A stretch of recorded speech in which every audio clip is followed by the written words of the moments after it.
ಧನ, ಐಶ್ವರ್ಯ ಮತ್ತು ಸಮೃದ್ಧಿಯ ದೇವಿ ಎಂದರೆ ಲಕ್ಷ್ಮೀ ದೇವಿ. ಆದರೆ ನಿಮಗೆ ಗೊತ್ತು ಅವರ ವಾಹನ ಯಾವುದು? ಅದು ಗೂಗಿ, ಗದಾ ಹಕ್ಕಿ.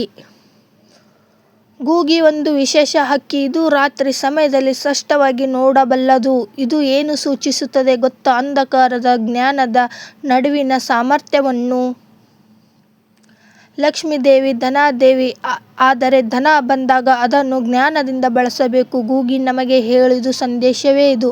ಸಂಪತ್ತು ಬಂದಾಗ ಅಹಂಕಾರವೇ ಬೇಡ, ವಿನಯದಿಂದ ಉಪಯೋಗಿಸಬೇಕು. ದೀಪಾವಳಿ ಸಮಯದಲ್ಲಿ ಲಕ್ಷ್ಮೀ ದೇವಿಯನ್ನು ಪೂಜಿಸಿದರೆ ಗೂಗಿಯ ಚಿತ್ರವನ್ನು ಕಾಣಿಸುತ್ತದೆ. ಇದೇ ಮನೆಗೆ ಶುಭ ಮತ್ತು ಐಶ್ವರ್ಯ ತರಲು ಎಂದು ನಂಬಿಕೆ ಇದೆ. ಲಕ್ಷ್ಮೀ ದೇವಿ ವಾಹನ ಗೂಗಿ ನಮಗೆ ಕಲಿಸುವ ಪಾಠ: ಧನಕ್ಕಿಂತ ಜ್ಞಾನ ದೊಡ್ಡದು. ಜ್ಞಾನ ಇದ್ದರೆ ಬಳಸದು ಧನವು ನಿಜವಾದ ಐಶ್ವರ್ಯ. ಒಂದು ಊರಿನಲ್ಲಿ ಒಬ್ಬ ಶ್ರೀಮಂತ ವ್ಯಕ್ತಿ ಇದ್ದನು. ಅವನಿಗೆ ತುಂಬಾ ಹಣವಿತ್ತು. ಆದರೆ ಅವನಿಗೆ ಜ್ಞಾನ ಇರಲಿಲ್ಲ, ವಿನಯತೆಯೂ ಇರಲಿಲ್ಲ. ಒಂದು ರಾತ್ರಿ ಮನೆ ಮೇಲೆ ಗೂಗಿ ಕುಳಿತಿತ್ತು. ಅದನ್ನು ಎಲ್ಲವನ್ನೂ ಶಾಂತವಾಗಿ ನೋಡುತ್ತಿತ್ತು. ಧನ ಇದ್ದರೆ ಸಾಕಲ್ಲ, ಅದನ್ನು ಹೇಗೆ ಬಳಸಬೇಕು ಅದು ಮುಖ್ಯ. ಆ ದಿನ ಆ ವ್ಯಕ್ತಿ ಬದಲಾದ.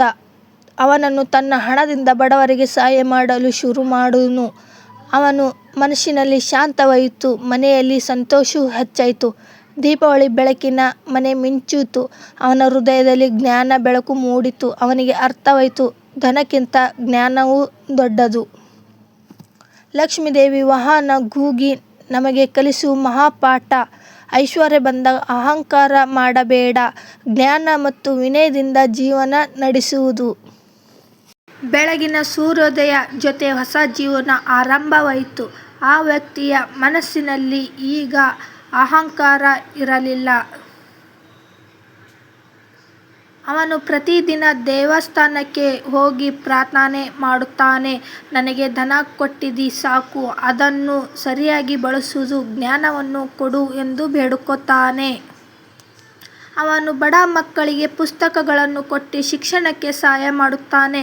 ಅವನ ಹೃದಯದಲ್ಲಿ ಸಂತೋಷವು ತುಂಬಿತು. ಅವನಿಗೆ ಅರ್ಥವಾಯಿತು, ನಿಜವಾದ ಐಶ್ವರ್ಯ ಎಂದರೆ ಹಂಚಿಕೊಳ್ಳಲಿ ಮನಸ್ಸಿನಲ್ಲಿ. ಗೂಗಿ ಆಕಾಶದಲ್ಲಿ ಹಾರುತ್ತಾ ಅದು ಜ್ಞಾನದ ಸಂಕೇತ.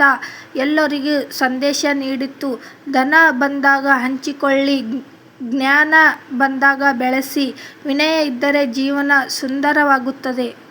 ಇದು ಲಕ್ಷ್ಮೀ ದೇವಿ ವಾಹನ ಗೂಗಿ ಪಾಠ. ಐಶ್ವರ್ಯ ಧನ ಹಣ ಮಾತ್ರ ಅಲ್ಲ, ಅದು ಜ್ಞಾನದ, ವಿನಯ ಮತ್ತು ದಯೆಯ ಸಂಕಲನ.